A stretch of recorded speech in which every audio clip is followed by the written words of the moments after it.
What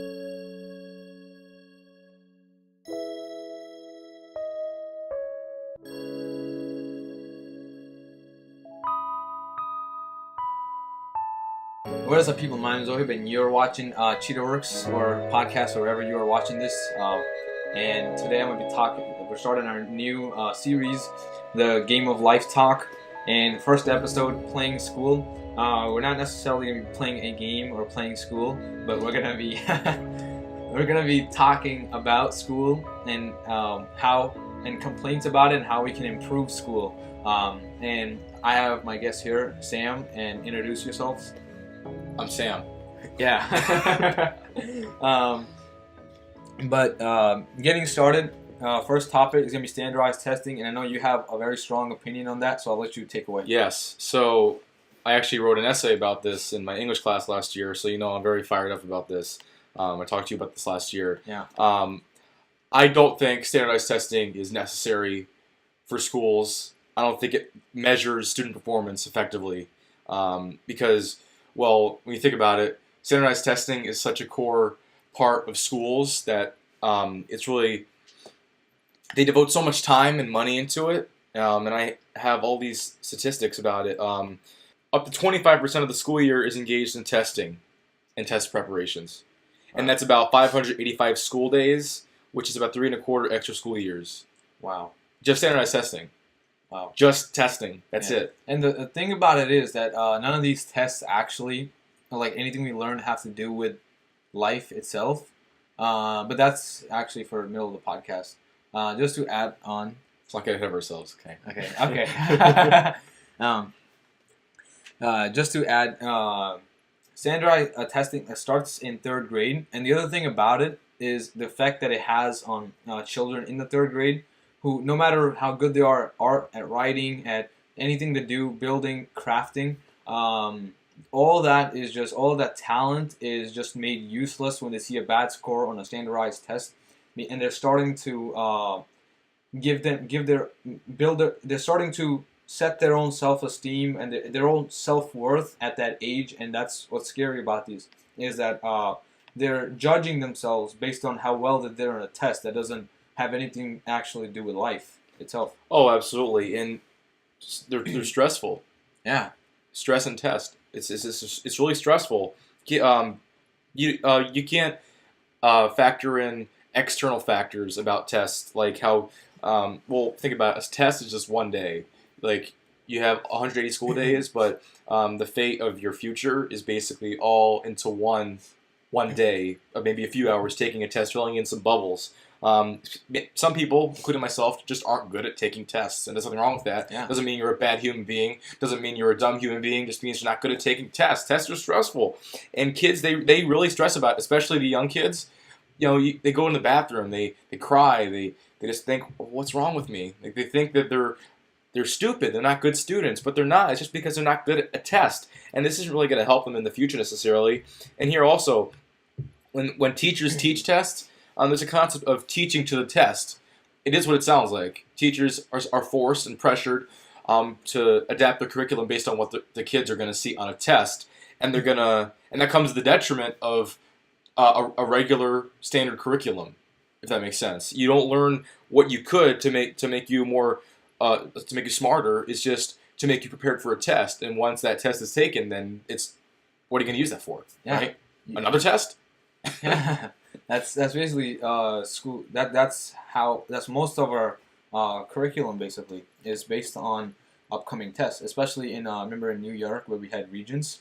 Yeah. It's just more than like half of the school year before we go into school year just has to do with what's going to be on the Regents, and we're just studying for what's on the Regents for more than half of the semester.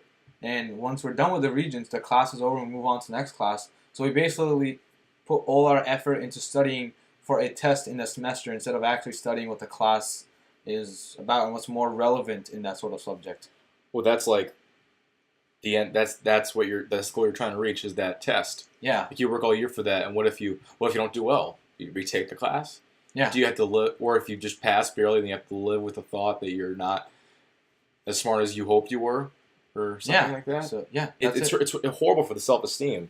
But also, the amount of money schools invest is staggering. A report by the Brookings Institution 6 years ago said that $669 million in direct annual spending is invested on standardized tests in 45 states. Wow. It's a lot of money. So they're investing all these dollars. It goes into testing materials, compensation for the personnel, making the tests, grading the tests. That's a lot of schools' budgets. Yeah. That's a lot of money. Yeah. Think about what you can use that for. It's just test every year. Just you're spending money about these tests. You're dumping all these millions of dollars down the drain for some bubbles. Come on. And the other thing is, and it's obvious that some kids are really good in class, but they're not good in the test at all. And a good example for that is my biology class. I'm like, be honest, I'm like ahead of the class when it comes to biology in class, but when it comes to the tests, I don't actually do as well. Mm-hmm. And the thing about it, some students are not as well on test, and that evens out when you have a class and then test too. When all the grades go in, it evens your grade out. But when it comes to being determined whether you go to college or not based on a test, that's where it becomes really scary for the kids that just can't take good tests no matter how hard they try. Absolutely, tests really, they really take out. They bring out the worst in kids in terms of their emotions because it can be really stressful. Yeah. But also for teachers because this is their evaluation. Yeah, I'm not sure we as students think about it as often as maybe teachers do, but there's a lot of pressure on teachers to get scores because we have pre-tests every year. Yeah. At the beginning of the year, that's to set a benchmark for students and how they can improve. That's the figure that matters for teachers. That's what brings the money in. That's what keeps money coming in. Is that teachers are doing their job, which shows in the difference in their scores. If a student gets a 50 on a pre-test and gets a 90 on a post-test, that shows that's good for the teacher. That shows the teacher did something and helped the kid learn. But that's all on the test. Doesn't matter the types of methods or how creative a teacher is in getting them to be interested. Doesn't matter if you use games or presentations or creative assignments like that in class that can help kids learn. That's not necessarily considered when you evaluate a teacher. It's about the scores in the standardized tests, and it puts a lot of pressure on them. And the only standard which holds any meaning is just raising scores on standardized tests. Yeah, and that it does have a lot of pressure, and it's pretty sad to see that what at third grade what they're supposed to be doing is still exploring the world and understanding nature and how it works and the physics and the world around them. But instead they're stressing out over a test because they didn't do well in the test. And I'm not sure about New Jersey here. I moved here later on, but in New York, standardized tests did start in third grade. Yeah, for me too. State exams. Yeah, that starts in third grade, and now at third grade, kids are they're determining their own self-worth based on a test, and that's pretty scary. A big thing when I researched about it is that there were such high stakes, and I'm talking about teachers as well, that it felt like a life and death situation because it feels that your future is going to be determined and your fate is on the line. And if you do well, you're fine. You can move on to the next test, and if you don't do well, then you're stuck and you're behind, and it feels like your future is at stake with these tests. For kids, maybe advancing to the next grade, passing a class. For teachers, maybe it's their job. Yeah, it feels like life and death. That's how high stakes these tests are, and that's just standardized tests. I mean, we can talk about standardized tests every day this year. Yeah, but that's a huge part that I'm very fired up about how schools are with standardized tests. Yeah, and that's true. It's a long topic to discuss on, and it's definitely a horrible one, and definitely needs improvement. And moving on to our next one is I want to get to the growth of a kid and how they move from kindergarten or preschool to all the way to graduation at college and what happens after that. And thing about that is for the first few years of their lives, we teach kids how to walk and talk. And this is quoting Neil deGrasse Tyson on this. First, school I mean, the first few years of their life, we're teaching kids how to walk and talk, and after that, we tell them to shut up and sit down. And Wow. and that's He went to school. Haven't? He went to school. Yeah. And the thing about that is the fact that the way we're just raising kids, it's not, and what we expect of them to how we're raising them is really it's unrealistic, because teachers nowadays just beg kids to think outside the box, and everybody's yelling at millennials to be thinking outside the box. But when you think about it, throughout a yearly term, you're given 8 different sorts of boxes to be in, and everything you ever will know about the world will be taught to you within these boxes. So how can you think outside of them? Now, Yeah, I know what you mean. that's what's devastating about this sort of system, is that you don't actually get to go out and explore the world. Maybe a yearly or a few trips a year or something like that, and that's the most it gets to being outside the classroom. And the thing about life is that none of it happens inside of a class. None of it happens inside of a controlled environment. Mm-hmm. It's very random, and it's everything that happens is a surprise. And a lot of those surprises necessarily don't include defining the tangent of 56. Like, nobody's gonna walk by me and be like, "Yo, what's the cosine of this number?" That doesn't happen in life. No, it doesn't. So the thing about the way we're raising is the changes that happen in life include debt, poverty, relationships, marriage, all these things. This is what happens in life, and teaching kids how to parent is very important. Home economics used to be a class. It's not anymore. No. And it would be a very effective class. And kids need to know that. Yeah, it would. But the thing is that home economics is not as rigorous as the other classes we have now. And by rigorous, you mean like relevant? No, but rigorous has just replaced the word relevant, and home economics is very relevant, but it's not as rigorous as I guess. But you mean prioritized? Like prioritized by schools? Yeah. No. What I mean is that it's what schools like to do nowadays is just throw out a bunch of really hard things, right? And because these are hard sorts of equations and problems, and they require a lot of thinking. Oh wow, everybody loves it. And well, critical thinking is something we talked about with tests. Like that's a big thing that schools measure is critical thinking. But there are tangibles like, I don't know, initiative, character, good decision making. In terms of critical thinking, I mean, my personal opinion, I think schools are decreasing the intelligence of kids is because we're giving them all these things to memorize for a test, and they have to remember these for a test. Mm-hmm. Note that memory and intelligence are 2 different things. Absolutely. Yeah, and when you go to take an IQ test, an intelligence quotient test, they don't give you what was in what you year. Have 2 minutes, memorize these lines. Yeah, or no, they don't ask you in what year did this happen or like that. An IQ test doesn't ask any of that. It gives you a bunch of puzzles and these problems that can be solved on the spot, and that is what it measures. Intelligence is your ability to solve or figure out something right there on the spot. It's not memory is a whole different.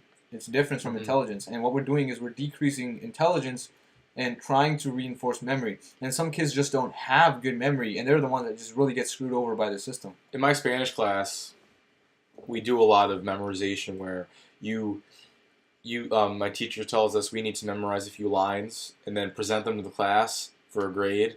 And honestly, I don't think that's necessarily necessary to be graded, like memorization on the spot. Like we don't know this ahead of time. Like we know, okay, you have 5 minutes to memorize this. And now I'm pretty good at Spanish, but other kids really struggle with Spanish. And imagine memorizing that in 5 minutes. That can be really stressful. That doesn't necessarily measure intelligence, like you said. Yeah, it's like apples and oranges. You can't correlate intelligence with memory.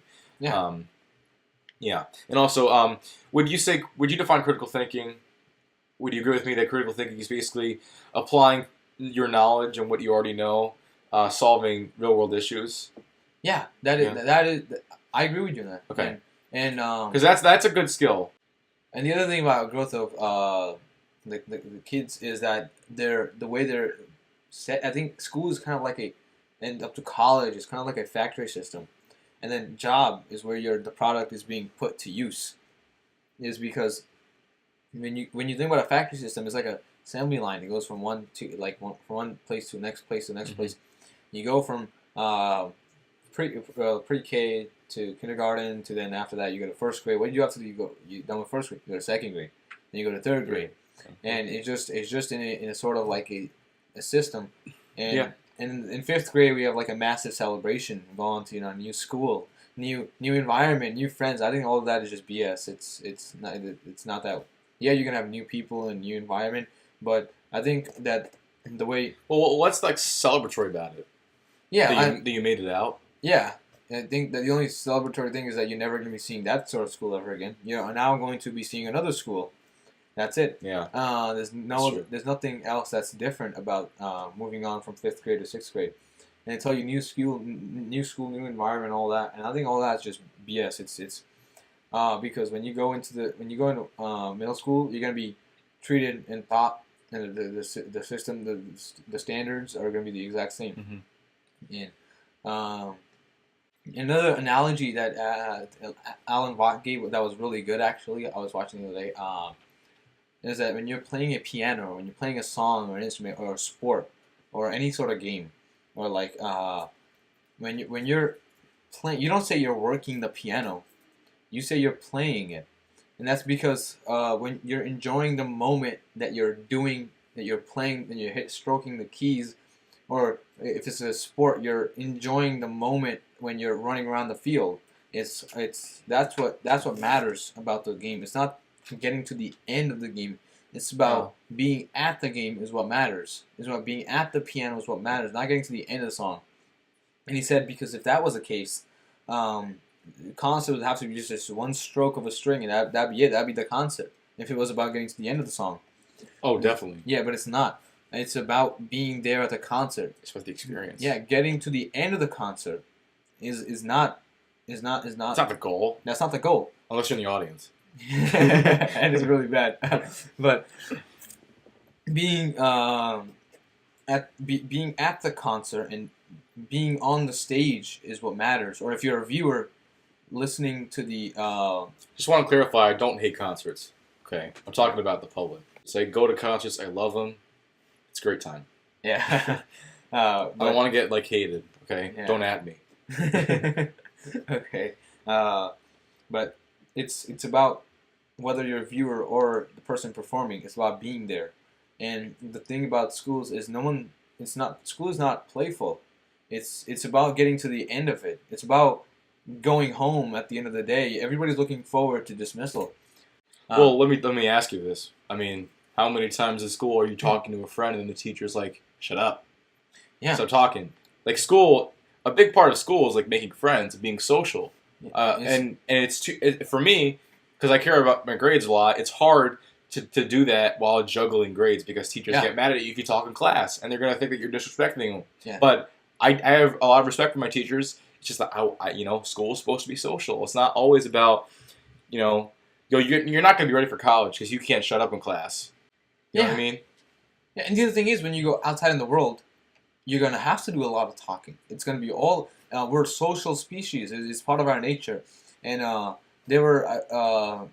if we were to experiment how kids would react if they never had met another human being, we can't do an experiment like that because the kids would die. Yeah. Without having another human being around. We're just social species. This is our desires, and it's kind of dismissed at school. And we're not taught how to improve on being more social, how to improve on engaging in a conversation with other human beings. It's all about learning all these things that we'll never probably look back after graduation. Yeah. Yeah. And I agree with that. And and the other thing, and that brings me back to how elders are always complaining how kids never go outside and never play outside. And a lot big thing about that is we're always judging kids to what they're not doing, but we're never taking in or considering the conditions to why they would be acting that way. So my personal opinion of that is because when you think about it, they're taught to shut up and sit down the entire day, and they're never they're not allowed. They're made. What they're thought to do is obey, and obedience is what we teach them. And how can you expect a kid to go outside and explore the world? You can't when you give them when you put them in that mindset. So in my personal opinion, you can it's like a mental restriction. Yeah, you can only expect one or the other. You can either expect them to be amazingly good at standardized tests, or you can expect them to be actual human beings and really good at the world. And who's that? Yeah. And the other thing is that the way school it doesn't teach you how to be part of the real world. It doesn't, because as I said before, the word relevance is being replaced by rigor. And the thing about it is that things like knowing how to escape debt, or knowing how to maybe finance your marriage, or personal finance for our school is a half-year course. Yeah. And it's not even that important. Yeah. It's as important as a HAP, a study hall. Yeah, and it's based on how much time they give the class. That's what I'm saying. Yeah. It's just and the things that are relevant are not given. They're almost not taught at school, and they're not giving that much priority. And if teachers do teach you that, they're not going to be asked to teach you it by the curriculum. They just teach you it because the teacher, he or herself, feels that these things you need to know. Mm-hmm. Yeah, we need to get our priorities straight. We do. And but the thing is, big corporates like McGraw-Hill, who make almost all the textbooks in our school, they wouldn't profit if we were to start learning creative things, were we? So no. It's another thing. This entire system is just built around profit, and that's making a new textbook called Creativity 101. Yeah. Chapter 1: Drawing Outside the Lines. But we're not. That's the system is just built upon making profit. Yeah. And it's all about the money. Yeah. Right. Okay. What talks? Money. Yeah. Yeah. The other thing about kids and creativity is that when you have little kids, and Dr. Mills Green Tyson gave also a good example, that kids are, when they're born creative, they're born scientists, they're born to explore the world, and when you put them in when let's say you have a kid and he comes out and he starts pulling out these petals, they're gonna be like, no, stop, don't do that. Oh yeah. And this decoration, you can't be doing that. But he's exploring the world, and now we've restricted him, and what he knows is that he was exploring the world, and he got in trouble for that. Kid goes around, he sees a cup of water, he tips it over to see what happens to the water. He's learned something that is amazingly great for that. He's learned something that's going to be very important to him later on, with knowing that liquid can easily change shape. That's what he just learned. But we get mad at him, and we're just like, why did you do that? Now we got to clean up the water, and it affects our lives. And maybe we could teach him how to clean up after he makes a mess. That's another thing. But we don't. That's not necessarily punishing him. Yeah. It's just teaching him. Yeah, and then that's adding on to what he just learned. Yeah. And when instead of that, we get mad at the kid. Why'd you spill the water over? And now what he knows is that, or he or she knows is that, he or she was exploring the world, being curious, and got in trouble for that. So they're not going to go out and play or explore the world. They're going to think twice about what they do. Yeah. And you don't want that. No. Not for the young generation. No. But that's a very open-minded way of thinking. Yeah. Like, that's really insightful. And we're blocking that off from the world. And the other thing is the way that we are being graded, and we are being marked. Assessed. Yeah, tested. And going back to testing, you're given an ideal person who is 100%. And we're all like a product in a factory on an assembly line, going from first grade to college. Being graded on how, being tested like a product on how close we are to the 100%. And if we're not made to a specific, if we're below a specific percentage, we're thrown out in the trash can like you would with a product that's defective.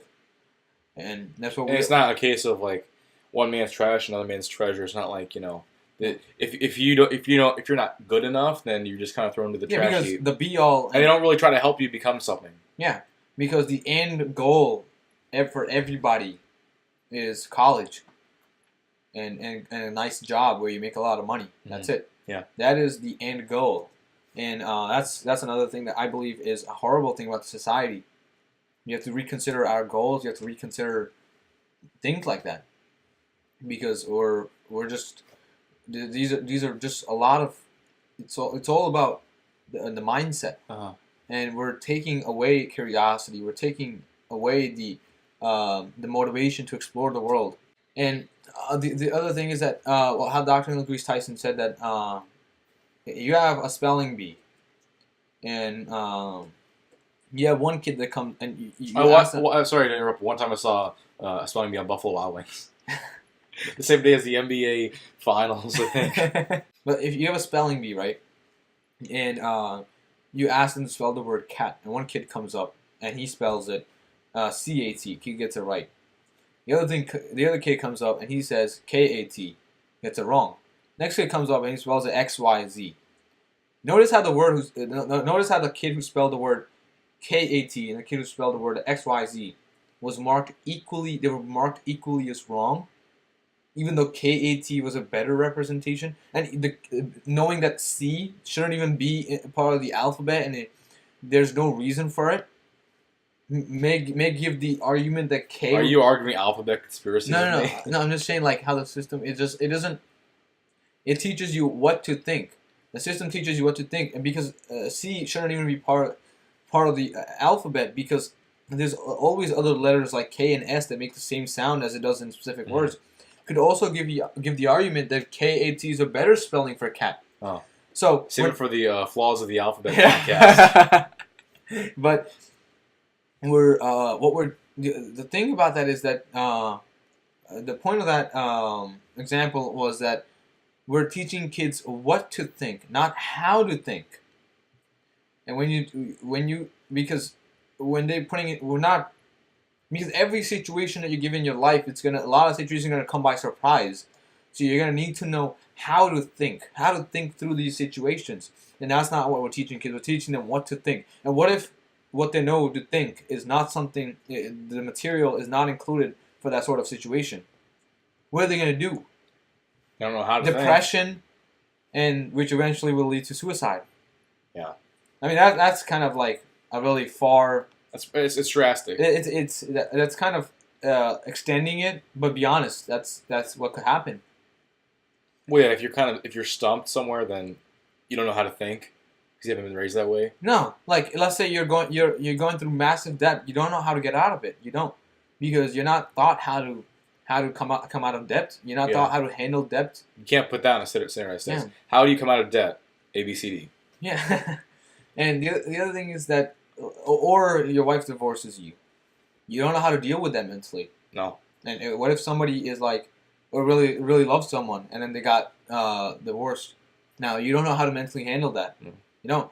And then that leads to a lot of depression, which leads to drugs and alcohol, and then we get into the entire argument of the drug war, and then which eventually leads to suicide, which is also another problem. Yeah. And or it could lead to a heart attack because you've gone through a lot of depression. Depression causes a lot of diseases. So what a good note to end this podcast on. Yeah. Good job. Yeah. But you do realize the way we teach kids could teaching them the right things could eliminate all these other problems. Think of it that way. We could making school teach what it's supposed to, or teach what it should, could eliminate all these problems that come afterwards. It would make school a much better place. Yeah. And back to what I was saying about the piano thing. Imagine if you woke up liking to go to school and waiting to go to school and actually enjoying the moment that you're there, and it being about being at school instead of... And learning.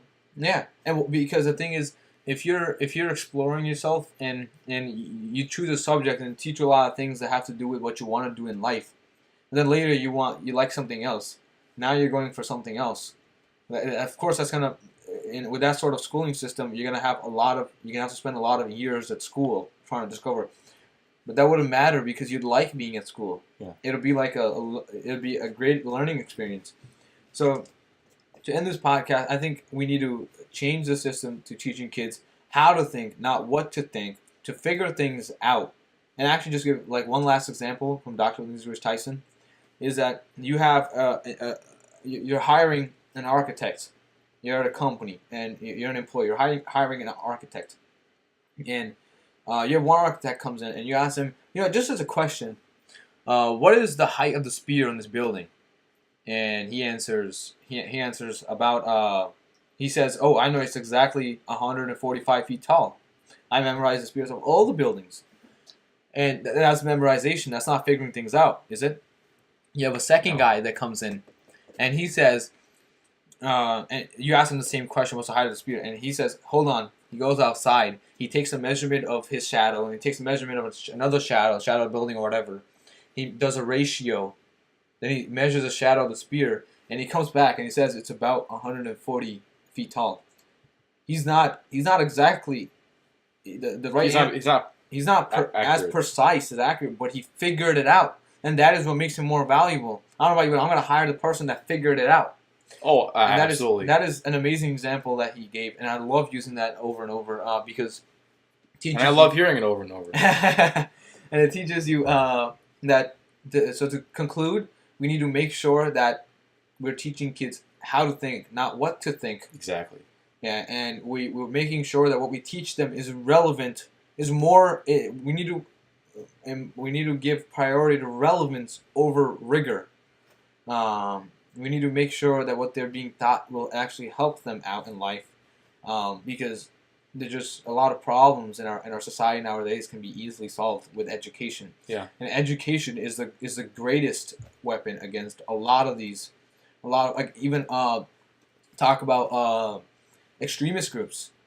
You put education as a weapon, and it's the greatest weapon that works against it. Yeah. And so education is really is the answer to almost everything, or the answer to everything. But we're screwing that part up really bad. Yeah. And you can't expect to have a society that progresses with the education system being a flaw. And that's why I decided to talk about the topic of education first in the first episode, because it's leading. Well, that's the foundation of society is education. Yeah, the foundation is education, and having a bad education system is what leads to the problems that come afterwards in the society. And so we need to really improve upon education, make sure that it's working well. On that note, thank you all for watching. My name is Zohaib. You're watching CHEETAH, or maybe you're listening to this on a podcast or wherever this is. Thank you for watching or listening, and thank you for being here with me, Sam. Absolutely. So thank you all for being I'm here. getting paid, right? Yeah. Yeah. But I hope you all have a great day, and if you liked what you heard today, please pass this on. Please share this podcast with your friends or family. Smash that like button. Yeah. So subscribe for more. Yeah, subscribe for more. We'll definitely be putting more podcasts on our YouTube channel, CHEETAH, or wherever you're listening to this from. So thank you for being here with us today, and this has been a great talk between me and Sam. Yeah. And I hope you all enjoyed, and have a great day. Yeah.